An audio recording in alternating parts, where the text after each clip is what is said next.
Good day, students. How are you today? I believe you are keeping safe.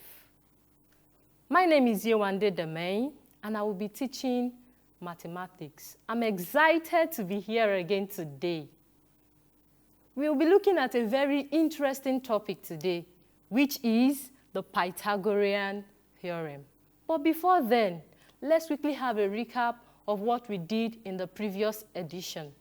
We talked about plane shapes with emphasis on the triangles. We talked about different types of triangles. We talked about the equilateral triangle, the isosceles triangle, the scaling triangle, and the right-angled triangle. I gave you an assignment in the previous edition, and here is the solution to that assignment. The first triangle you have there is an isosceles triangle, saying that you have angle 90, which is the right angle 45 degrees. The third angle is going to be 45 degrees, which makes, since you have two of the angles equal, which makes it an isosceles triangle. The other one, for the 1B, is a scaling triangle because none of the angles are equal.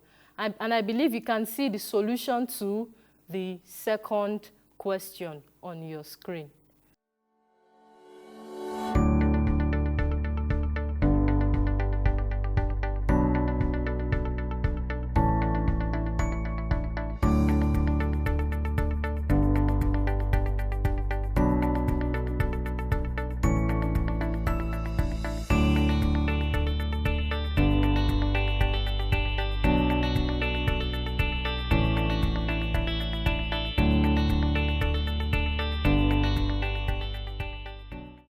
Quickly, let's move on to our topic for today, the Pythagorean theorem.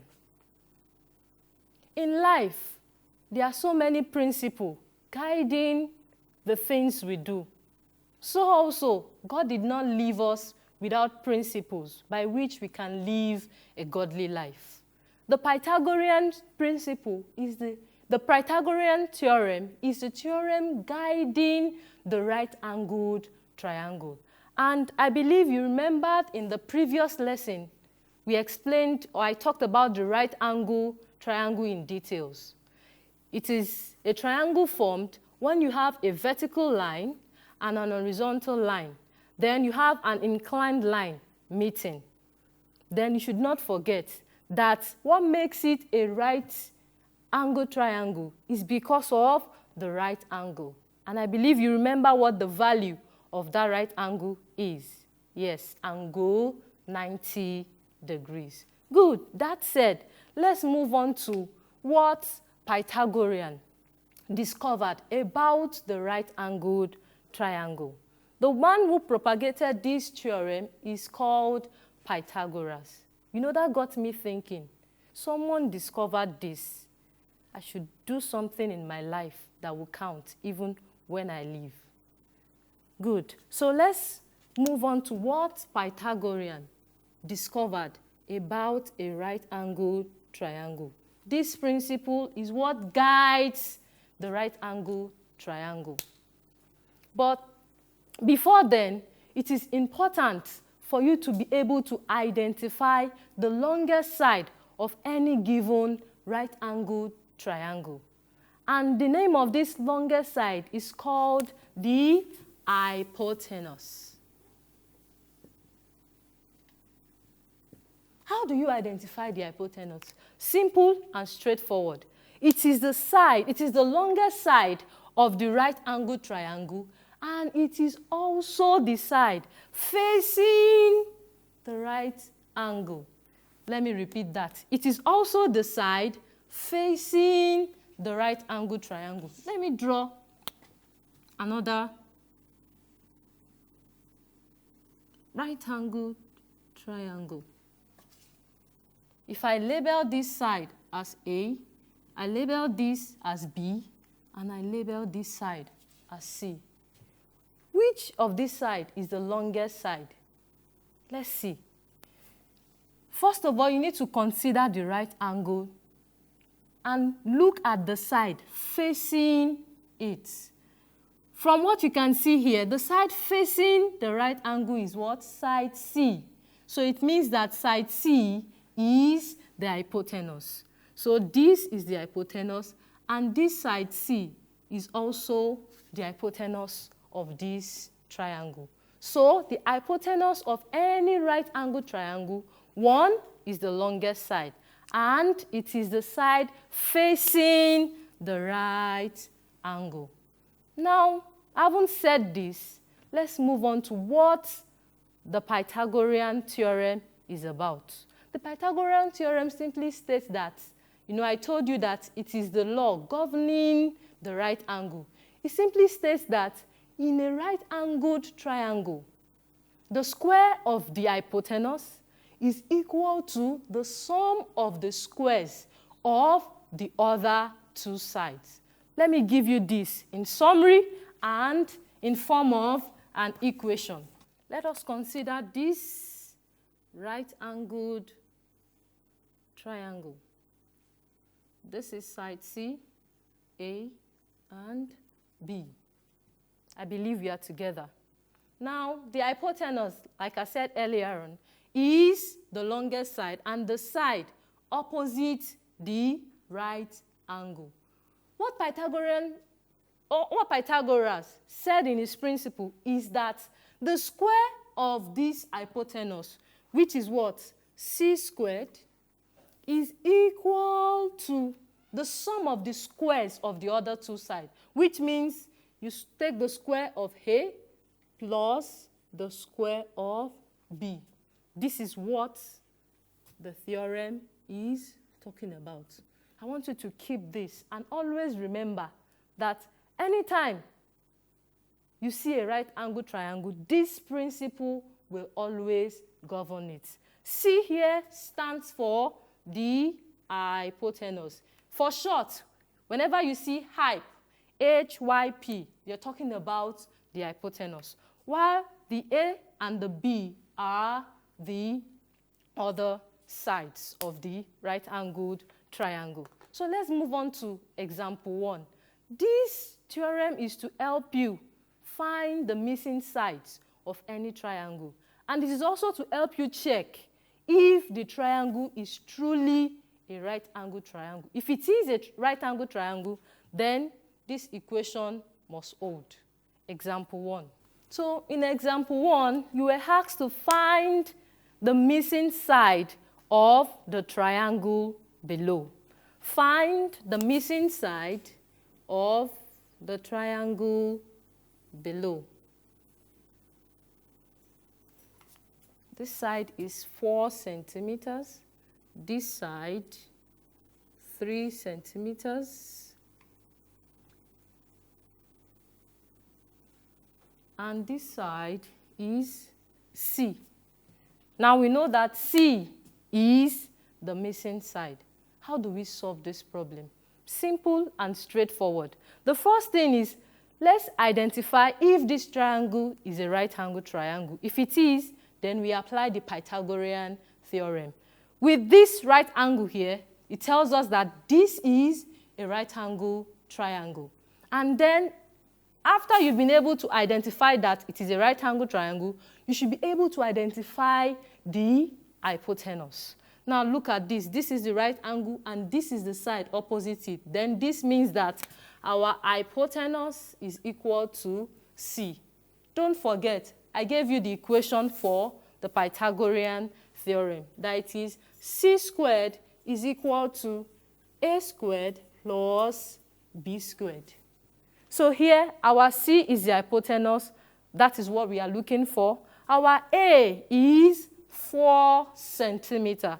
And our B is what? 3 centimeters. So we have C squared is equal to 4 squared plus 3 squared.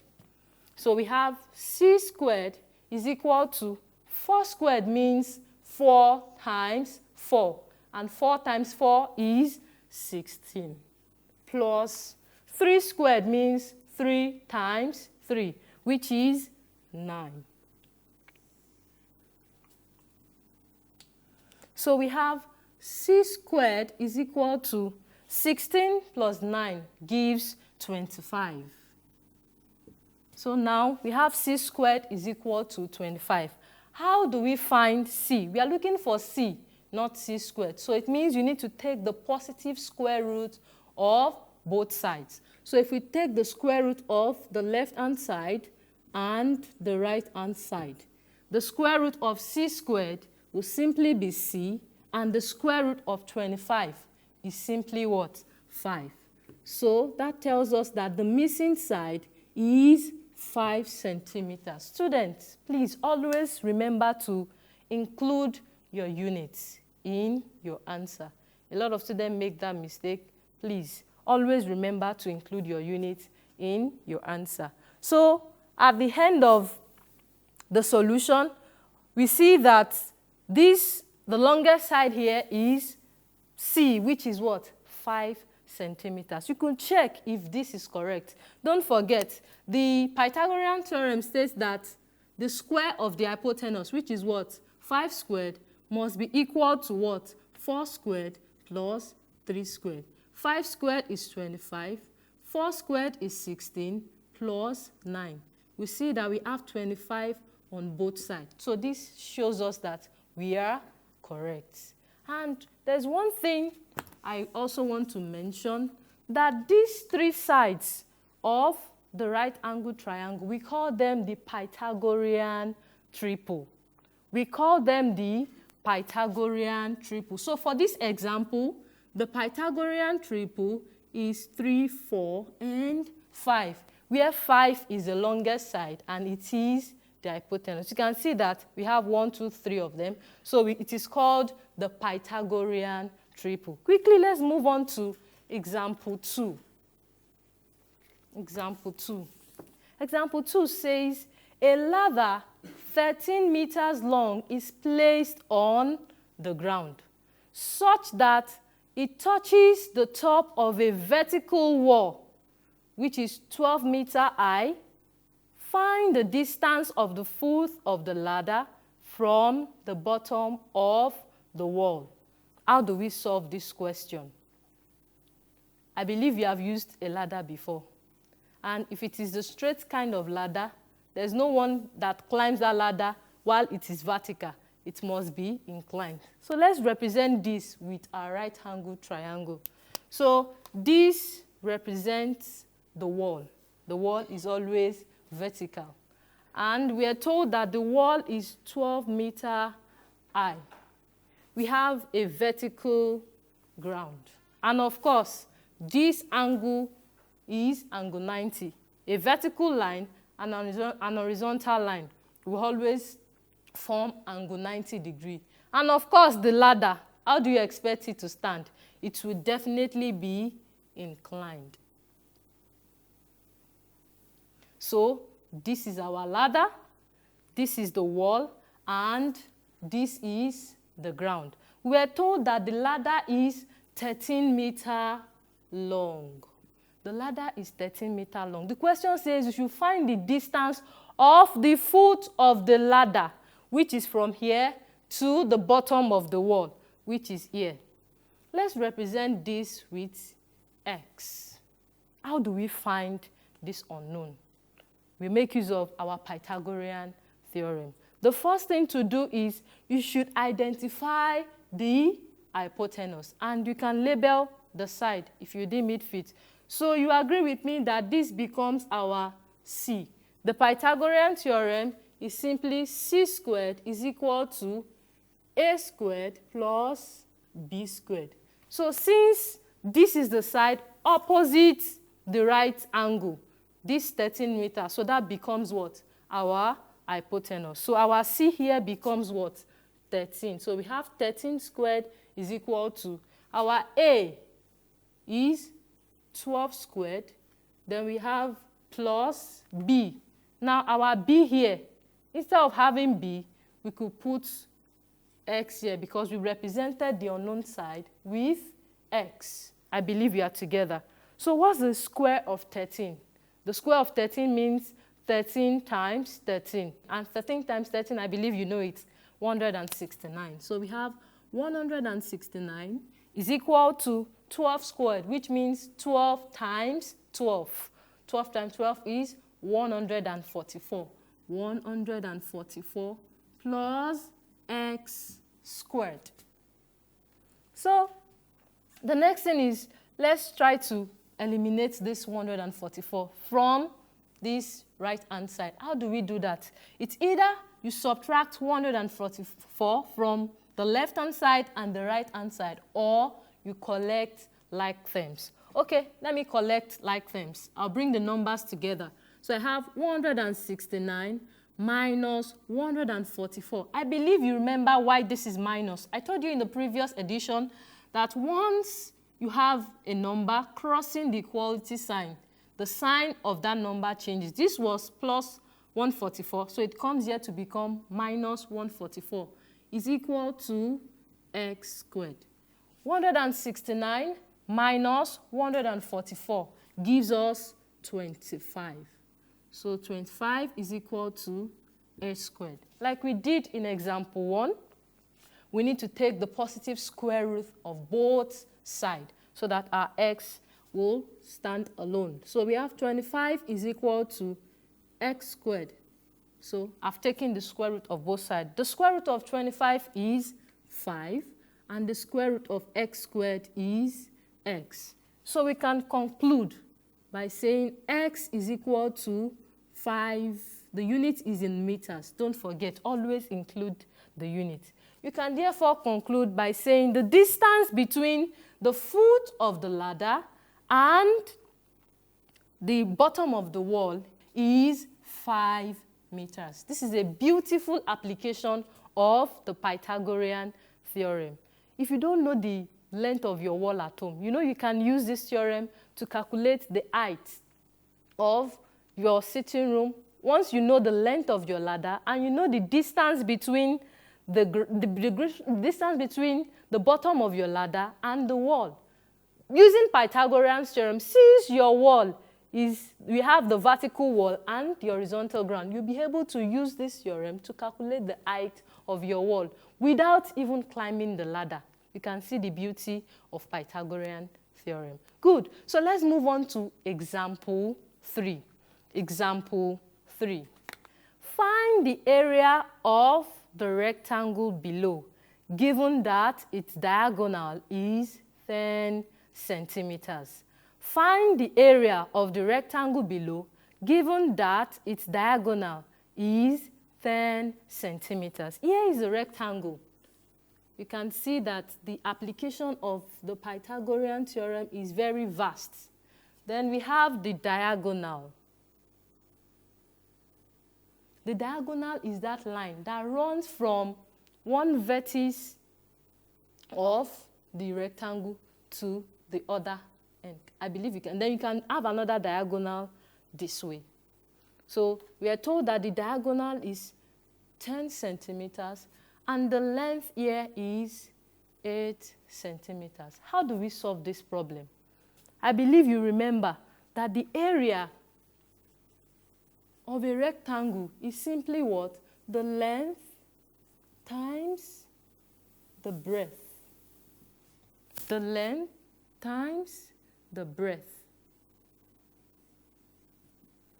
Now looking at this, you agree with me that this is the length and this is the breadth, which is unknown.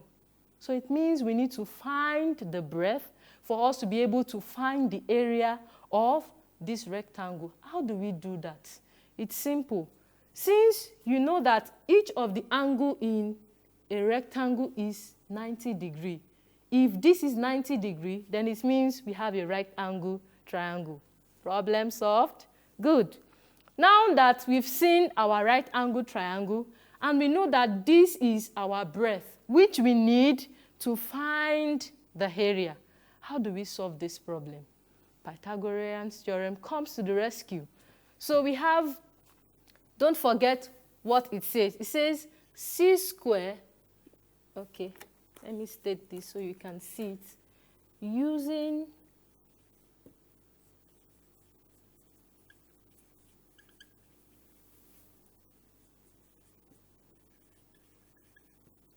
we have c squared is equal to a squared plus b squared. Now, our c squared, of course, you know, is this 10 centimeters because it is the side opposite the right angle. So this is our hypotenuse, which is what? The c. Then this side, which is the length, becomes our a, and then our b, which is the breadth, remains b. So let's substitute and get the value for b. So we have, since this is a right angle triangle, this becomes your C, this becomes your A, and this remains your B.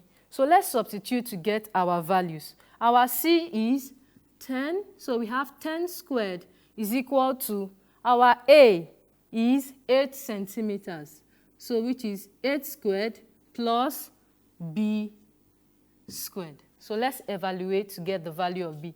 10 squared is 10 times 10.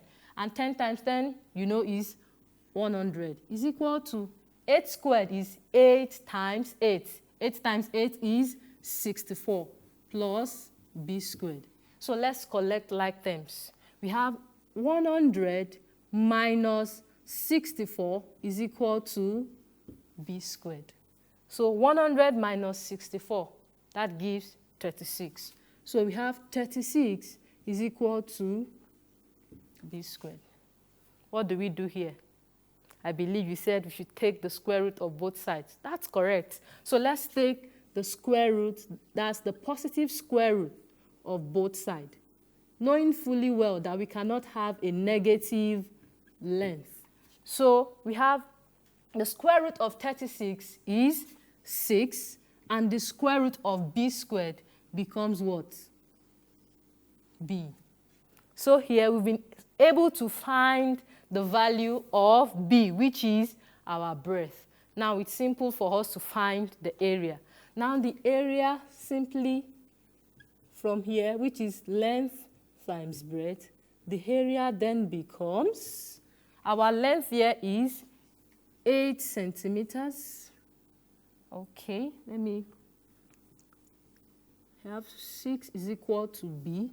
B is equal to 6 centimeters. And our breadth is now 6 centimeters. So we have times 6 centimeters. 8 times 6 gives 48. So our area is finally 48 centimeters times centimeters. That gives centimeters squared.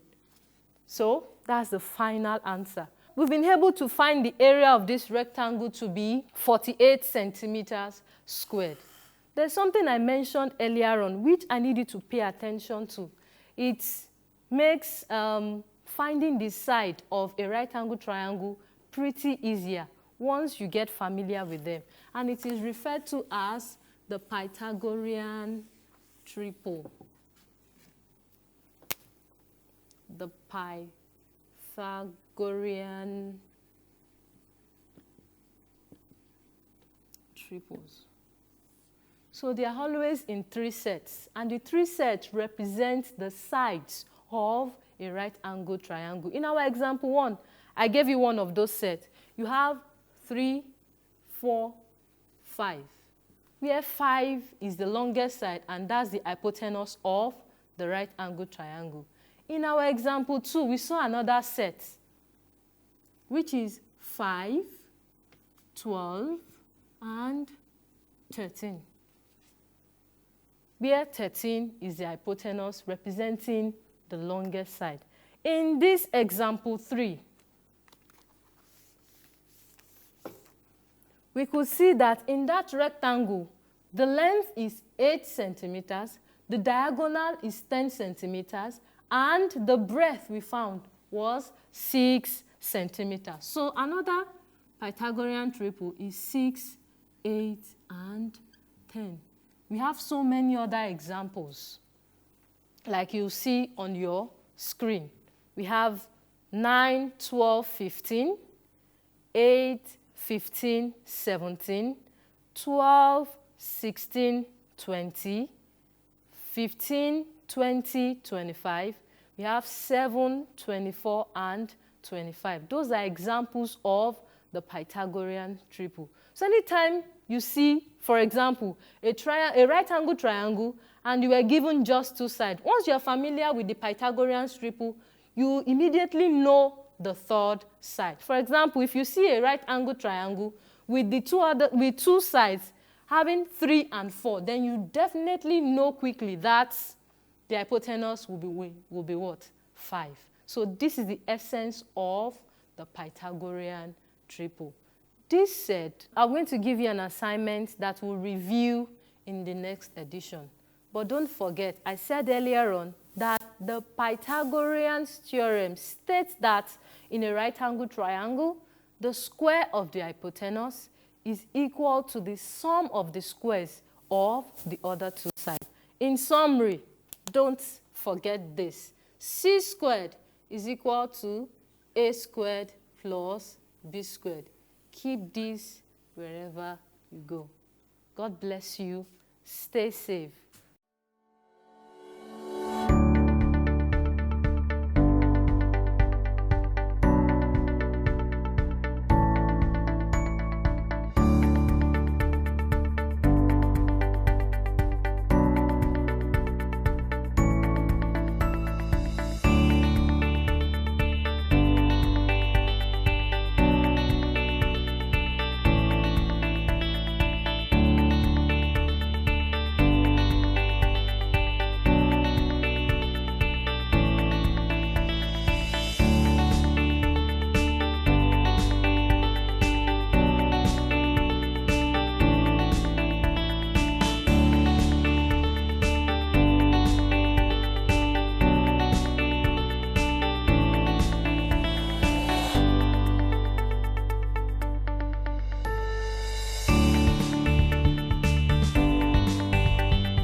Good day, students.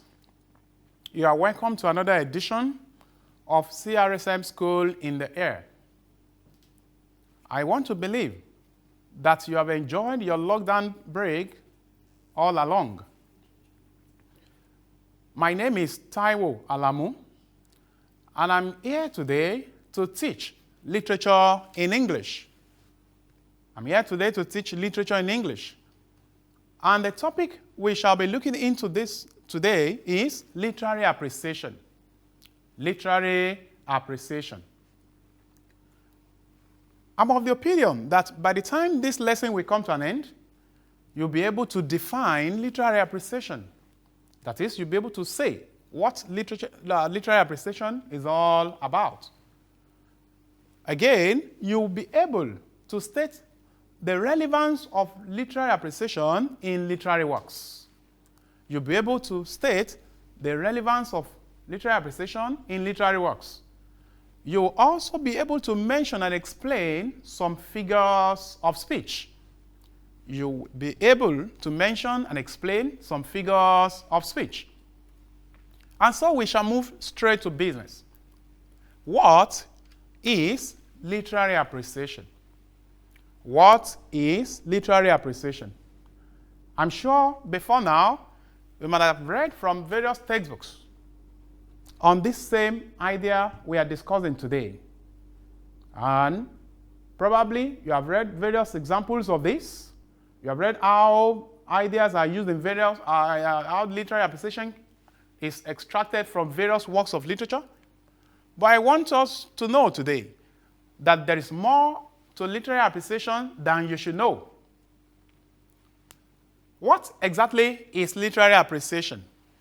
The term literary refers to anything that is relating or connected to a work of literature. I take it again. The term literary refers to anything relating or connected to a work of literature. It also means of deeper meaning. It also means of deeper meaning. That is, we say an idea is literary when the meaning it has is far deeper than what is stated on it on the surface. On the other hand, the word appreciation means recognizing the value of, or understanding fully. Understanding fully. That is, when you say you appreciate an idea, it means you recognize the value that such a thing has. Now, if you put the two words together, which gives us literary appreciation, then we discover that literary appreciation means recognizing the value in a particular work of literature. Literary appreciation can be described as recognizing the value in a particular work of literature. It is an important aspect of literature in English paper, that is, literature in English examination. How do I mean?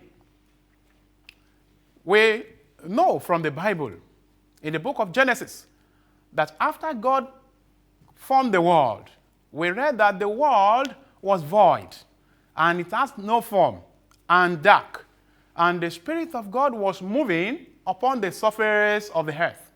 This means that even the Spirit of God had no space to set on the world that He created.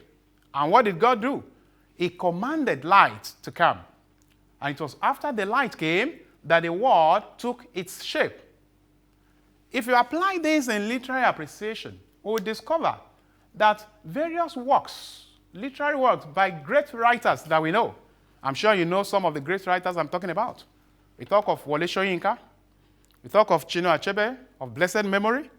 We talk of great writers such as Chimamanda Ngozi Adichie, or among the European writers, we talk of T.S. Eliot, we talk of William Shakespeare, and a host of them. The various works written by these great and noble writers will be void and without form, without elements of literary appreciation that are found in them. And that will make me move into the areas of literary appreciation. What are the various areas of literary appreciation? The literary appreciation we are talking about, that is, which we have defined as recognizing the values of literary works, is done through identifying two major components in these works. That is, literary appreciation, recognizing the value inherent in literary works, is done through identifying two major components in these literary works. Number one, figures of speech. Number one, figures of speech. And number two, literary devices. Literary devices. Today, we shall be discussing figures of speech. And probably, in our subsequent edition, we'll delve into literary devices. Now, what are figures of speech? Figures of speech are various expressions which have a capacity of creating images in the minds of readers of literary works. I take it again. Figures of speech are various expressions which have capacity of creating images in the minds of readers of literary works. For an example, Kunle is sitting before a mountain of fufu. Kunle is sitting before a mountain of fufu. I'm sure an idea is conjured up in your mind. And what is that idea? The idea is a mountain before a boy called Kunle. This is an example of a figure of speech which can help beautify a work of literature. To decorate his or her work with beauty of expressions. Figures of speech help a writer to decorate works of a writer with beauty of expressions. Examples of these figures of speech we are talking about are simile, metaphor, personification, pan, chiasmus, prolepsis, sarcasm, onomatopoeia, hyperbole, innuendo, inversion, oxymoron, and so on. All these figures of speech help, like I said earlier, they help a writer to decorate his or her work with beauty of expression. They make it so great to be heard they make it bring up ideas, concrete ideas in the mind of readers. Now let's go to figures of speech and their examples. That is, examples of figures of speech. The first one we shall be considering is simile. Simile. I'm sure you can differentiate between the word simile and smile. When you say smile, you write S and M in sequence. But when you talk about simile, you're talking about S-I-M-I-L-E. It is quite different from smile. What is simile? It's a figure of comparison. Simile compares two ideas of different nature in an indirect manner. A figure of comparison. Simile compares two ideas of different nature in an indirect manner. How do I mean here? In simile, two ideas that have different nature are compared in an indirect manner. That is, when you compare a man to a tree, or you compare a house to a river. We say we have an example of simile. But it is not simile, mind you, if you compare Mr. Olaiwola with his son.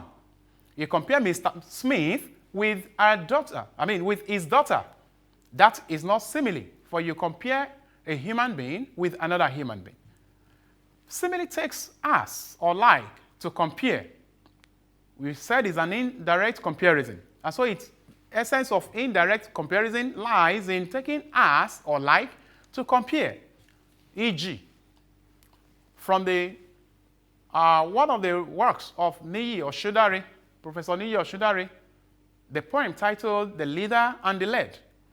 The Leader and the Led. We have an example of simile there, which is tough like a tiger. Tough like a tiger, compassionate like a dove. Tough like a tiger, compassionate like a dove.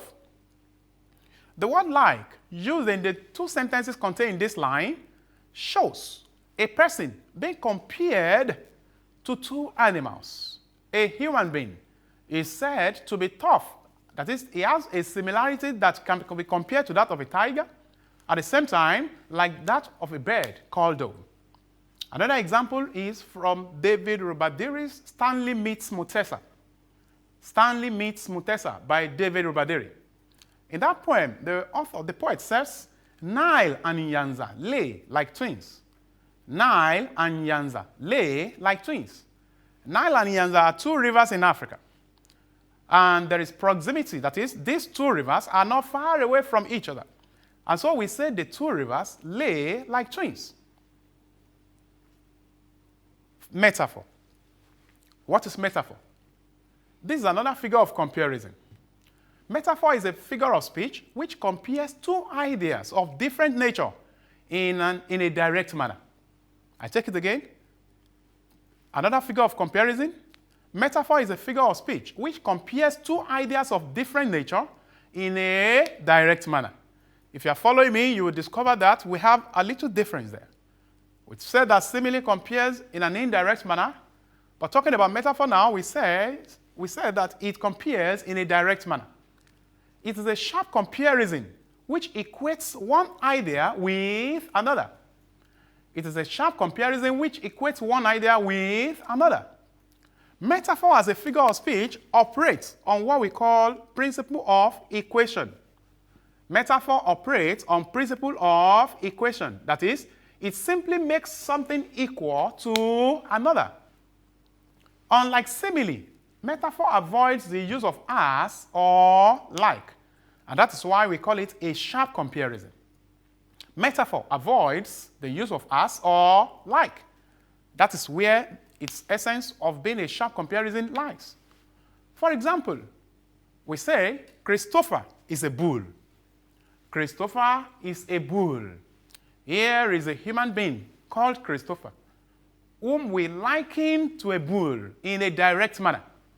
Does this necessarily mean Christopher, a human being, is at the same time a bull? No, that is not the idea. But the idea is there is a similarity that connects Christopher to a bull.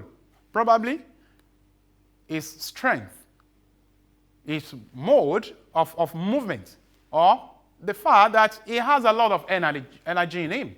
That might make a speaker say, Christopher is a bull. Another example is, the land is a giant whale. The land is a giant whale that swallows the sinker with hook and bait. The land is a giant whale that swallows the sinker with hook and line and bait. That is obtained from Gbemisola Adeoti's poem titled Ambush. Gbemisola Adeoti's Ambush. The land here is compared to a big fish, the giant whale. The land here represents leaders in various African nations who are insensitive to the plight of a common man. And so we compare them to a giant whale that swallows the hope of the masses. Another example of figure of speech is personification. Can somebody say it after me? Personification. If you take a look at the word personification, you will see a word, person. From person, we move into personify, and from personify to personification. How do we mean with this? Personification is the figure of speech which simply makes a human out of a non-human idea. Personification as a figure of speech makes a human out of a non-human idea. That is, it transfers a human attribute such as sing, dance, or smile. I'm sure you can add to the examples that you see on your screen. Various attributes of a human, such as sing, dance, or smile. Personification transfers these qualities to a lifeless idea.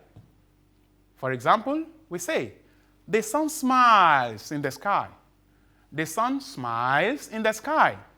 The word smile here is an attribute of man, of a human, that we have transferred to what? To sun, making the sun act in the capacity of a human being.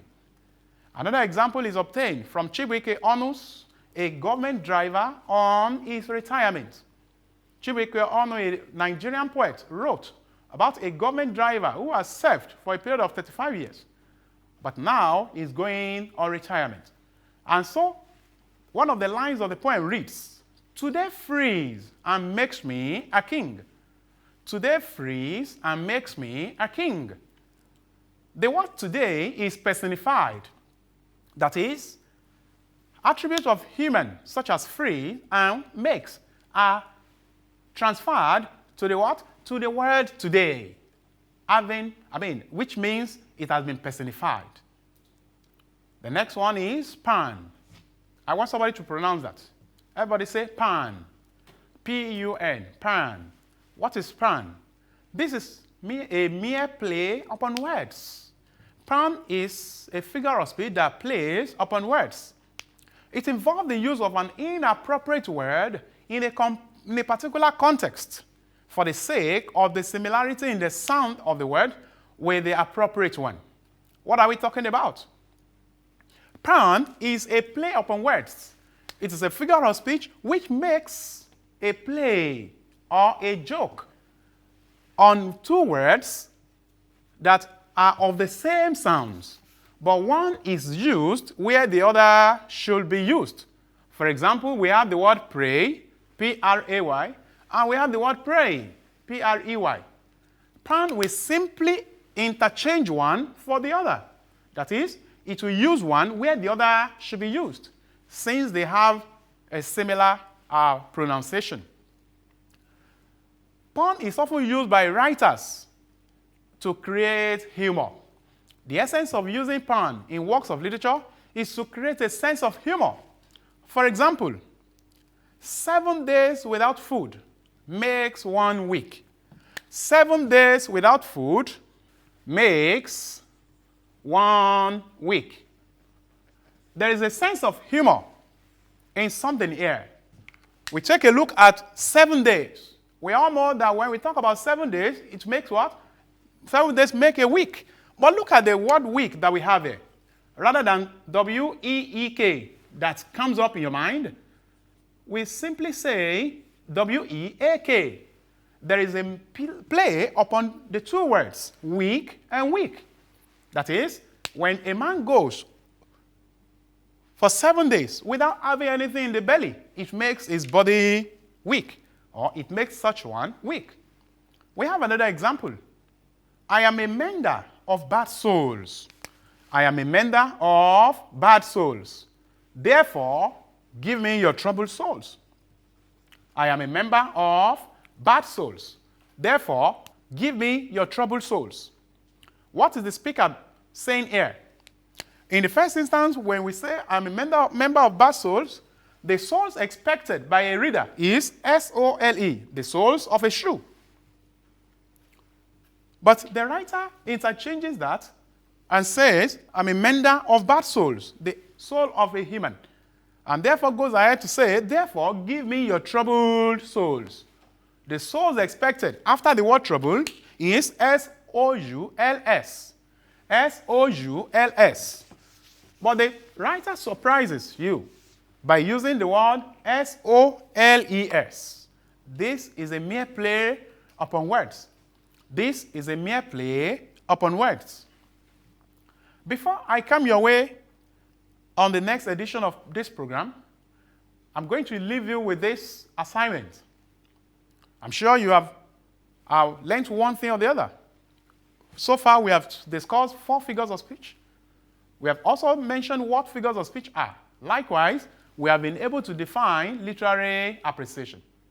And so, I want to leave you with this assignment before I come your way the next edition. Number 1, define literary appreciation. That is in your own words. Define literary appreciation. Number 2, mention and explain 3 figures of speech. Mention and explain 3 figures of speech. Give 2 examples each. Give 2 examples each. Till I come your way again on another edition of this program, I say bye for now. Thank you and stay safe.